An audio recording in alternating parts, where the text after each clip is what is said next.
দুইটা সময় তওবা করে লাভ নাই। একটা হচ্ছে মৌতের যন্ত্রণা শুরু হয়ে গেলে, মৃত্যুর যন্ত্রণা শুরু হয়ে গেলে আগে পা থেকে শুরু হয়ে আস্তে আস্তে গলার দিকে আসে।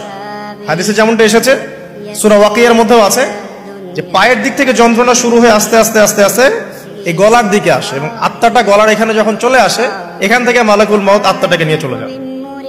এবং চোখ দিয়ে তাকিয়ে থাকে মানুষ, রূহটা চলে গেলে মানুষ চোখ দিয়ে তাকিয়ে থাকে। দেখবেন এই কারণে মৃত ব্যক্তি তাকিয়ে থাকে, চোখ খোলা থাকে। এবং তখন আসমান থেকে সিঁড়ি নামিয়ে দেওয়া হয়, ওই সিঁড়িতে করে আত্মা চলে যাচ্ছে, ও তাকিয়ে দেখে যে আত্মা চলে যাচ্ছে। এবং মানুষ মারা যাওয়ার পরে চোখ জীবিত থাকে অনেকক্ষণ।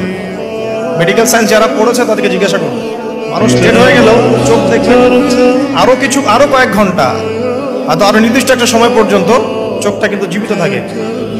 এই জন্য চোখ বন্ধ করে দিতে হয়। যাই হোক, যেটা বলছিলাম যে মৌতের যন্ত্রণা শুরু হয়ে গেলে তওবা করে লাভ নাই, তওবার দরজা বন্ধ। আর পশ্চিম দিক থেকে সূর্য উঠে গেলে তওবা করে লাভ নাই।